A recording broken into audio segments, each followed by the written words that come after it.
Assalamualaikum warahmatullahi wabarakatuh. Perkenalkan, nama saya Gilang Saka Maulana. Saya membuat video ini dengan tujuan menjelaskan tentang apa itu risiko strategik. Risiko strategik adalah risiko yang muncul akibat keputusan-keputusan strategis yang salah atau tidak tepat, kegagalan dalam merespon perubahan lingkungan bisnis, atau karena implementasi strategi yang tidak efektif.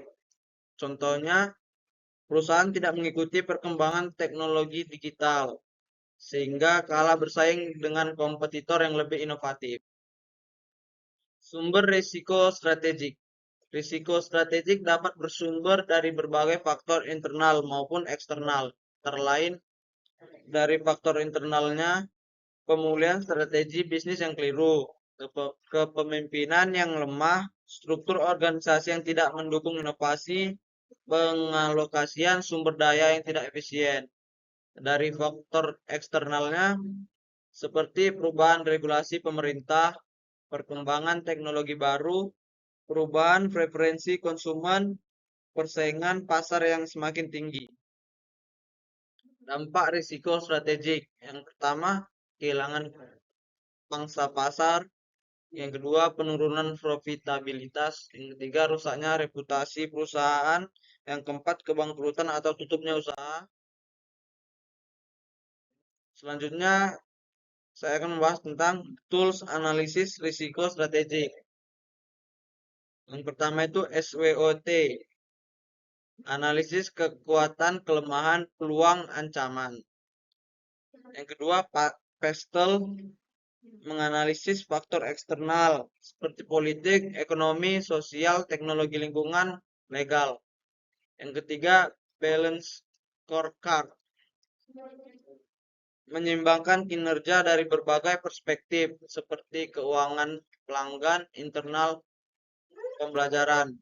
Yang keempat, risk heat map, memetakan risiko berdasarkan tingkat dampak dan probabilitas. Selanjutnya, peran manajemen risiko dalam risiko strategik. Yang pertama, menyediakan data dan analisis untuk pengambilan keputusan strategis. Yang kedua, memberi peringatan dini atas potensi ancaman. Yang ketiga, mendampingi manajemen dalam menyusun strategi yang adaptif dan resilient. Yang keempat, menciptakan budaya sadar risiko atau risk awareness di seluruh organisasi. Contoh risiko strategik. Contoh risiko strategik seperti yang pertama itu perusahaan retail tidak go digital. Yang kedua, perusahaan manufaktur gagal mengikuti regulasi emisi karbon. Yang ketiga, perguruan tinggi tidak menyesuaikan kurikulum dengan kebutuhan industri. Yang keempat, bank tidak menyiapkan strategi digital banking. Dampak dari risiko strategik itu seperti kehilangan pelanggan dan omset, dikenakan sanksi dan reputasi rusak, lulusan kurang kompetitif, tertinggal vintage. Contoh kasusnya itu seperti di perusahaan Nokia Finlandia tahun 2007 sampai 2013.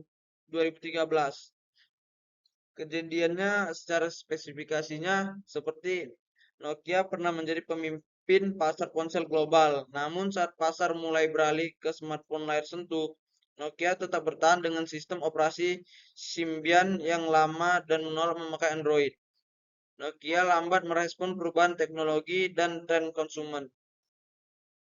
Resiko strategik dari kasus di atas, yang pertama gagal berinovasi dan mengikuti perkembangan teknologi. Yang kedua, keputusan strategis yang tidak adaptif.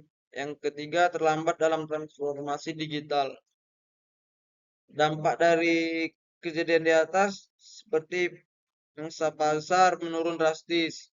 Yang diakuisisi oleh Microsoft pada 2014, kehilangan posisi sebagai pemimpin industri.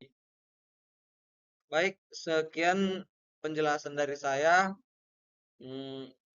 Semoga bermanfaat bagi teman-teman yang menonton. Saya pamit. Assalamualaikum warahmatullahi wabarakatuh.